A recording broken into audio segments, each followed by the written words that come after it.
মাতাৰ মেইন কাৰণটো হ'ল আমাৰ গভৰ্ণমেণ্ট অফ ইণ্ডিয়াৰ পৰা আমাৰ কেন্দ্ৰীয় চৰকাৰৰ পৰা ইনষ্ট্ৰাকশ্যনছ আহিছে সেই ইনষ্ট্ৰাকশ্যনছ মতে আমি মেৰি মাটি মেৰি দেশ মেৰা দেশ বুলি এখন প্ৰগ্ৰাম আছে সেই প্ৰগ্ৰামটো আমি হাতত লৈছোঁ সেই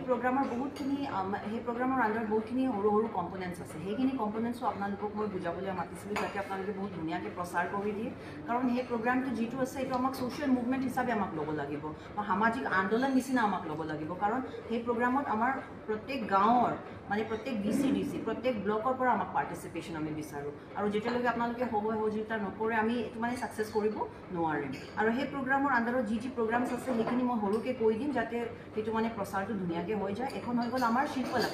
শিল্পলাখমৰ ফাৰ্ষ্ট কম্পনেণ্টটো শিল্পলাখমত আমাক 5x3 এখন ধুনীয়াকৈ মানে গ্ৰেনাইট ষ্ট'নৰ পৰা বনাই গল্ডেন লেটাৰ্ছত আমাৰ যিমানখিনি ফ্ৰীডম ফাইটাৰ্ছ আমাৰ এতিয়ালৈকে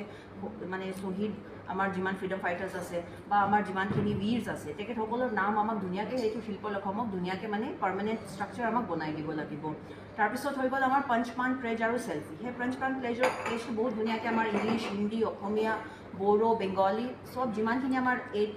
এইট স্কেডিউলৰ যিমানখিনি কনষ্টিটিউশ্যন অফ ইণ্ডিয়াত লেংগুৱেজ আছে সেইখিনি লেংগুৱেজতো আমাক দিয়া হৈছে সেইখিনি লেংগুৱেজত আমাক প্লেজটো ল'ব লাগিব আৰু সেই প্লেজটো লৈ আমাক চেল্ফি তুলি আমাৰ এখন युवा পৰ্টেল বুলি এখন পৰ্টেল দিয়া হৈছে গভৰ্ণমেণ্ট অফ ইণ্ডিয়াৰ পৰা সেই পৰ্টেলত আমাক আপলোড কৰিব লাগিব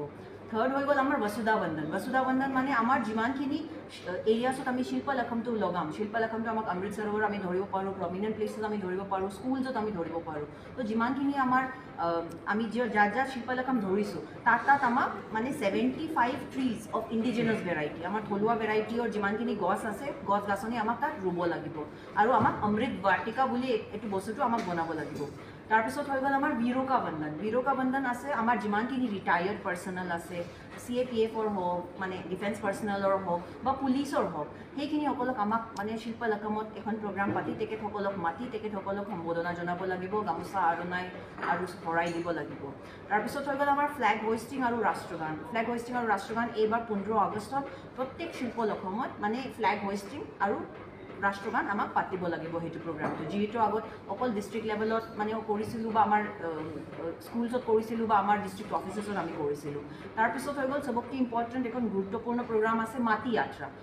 যাত্ৰা কি হ'ব 23rd আগষ্টত প্ৰত্যেক গাঁৱৰ পৰা মানে মাটি আনি DCDCত লৈ আনিব তাৰপিছত 24th আগষ্টত BCDCৰ পৰা সেইটো ব্লকত যাব তাৰপিছত 25th আগষ্টত সেই ব্লকৰ পৰা যিটো মাটি আনিছে মানে এক মুঠি মাটি যিটো মানে 1 kg মাটি আমাৰ যিটো আনিছে সেই মাটিটো আমাৰ ষ্টেট লেভেলত যাব আৰু আমাক দুটা কলশত লৈ যাব লাগিব এখন হ'ব আমাৰ অসমৰ কাৰণে আৰু এখন হ'ব দিল্লীত লৈ যাবলৈ কাৰণে আৰু 26ত বহুত ডাঙৰকৈ আমাৰ মাননীয় মুখ্যমন্ত্ৰী ডাঙৰীয়াই বহুত ডাঙৰকৈ এখন প্ৰগ্ৰাম পাতিব এইটো প্ৰগ্ৰামত আমাৰ যিটো আমি দুটা আমাৰ কলশ আমি আমাৰ ডিষ্ট্ৰিক্টৰ পৰা যিটো প্ৰত্যেক ব্লকৰ পৰা লৈ যাব সেইটো তাত এখন মানে কলশটো আমি তাত ডেডিকেট কৰি দিম আৰু 27-28 ইয়াৰ পৰা আমাৰ ৰেপ্ৰেজেণ্টেটিভছ প্ৰত্যেক ব্লকৰ পৰা এখন মাটিৰ কলশ লৈ তাত দিল্লী যাব আৰু 29th আৰু 30th ডাঙৰকৈ প্ৰগ্ৰাম পতা হ'ব যাত আমাৰ মাননীয় প্ৰধানমন্ত্ৰী মহোদয় তাত আমাৰ যিমানখিনি আমাৰ ৰেপ্ৰেজেণ্টেটিভছ আছে ব্লকৰ ৰেপ্ৰেজেণ্টেটিভছ যিসকলে কলশ লৈ তাত যাব তাৰ তেখেতৰ লগত ধুনীয়াকৈ আকৌ চেম প্ৰগ্ৰামটো আমাৰ পঞ্চপ্ৰাণ প্লেজটো লৈ আমাৰ বাসুধা বন্ধন প্ৰগ্ৰামটো লৈ আৰু আমাৰ বীৰকা বন্ধন প্ৰগ্ৰামটো তাত নেশ্যনেল লেভেলত মানে কেন্দ্ৰীয় লেভেলত পতা যাব সো সেইখিনি প্ৰগ্ৰামছ আপোনালোকক ক'বলৈ মই আপোনালোকক মাতিছিলোঁ যাতে সেইখিনি প্ৰগ্ৰামছৰ প্ৰচাৰ মানে বহুত ধুনীয়াকৈ হয় কাৰণ সেই প্ৰগ্ৰামত মানে আমাৰ পাব্লিক পাৰ্টিচিপেশ্যনটো আমি বহুত বিচাৰোঁ পাব্লিক পাৰ্টিচিপেশ্যন আমাৰ স্কুল লেভেলত আমি বিচাৰোঁ আমাৰ যিমান আমাৰ BCDC লেভেল আছে গাঁও লেভেল আছে গাঁৱে এইটো চেলিব্ৰেট আমাক কৰিব লাগিব পাতিব লাগিব আৰু যোৱা বছৰ যেনেকৈ আমি हर घर तिरंगा কৰিছিলোঁ এবছৰ আমাক हर घर तिरंगा প্ৰগ্ৰামটো কৰিব লাগিব প্ৰত্যেক মানে গাঁৱৰ ঘৰতে ঘৰে আমাক মানে তিৰংগাটো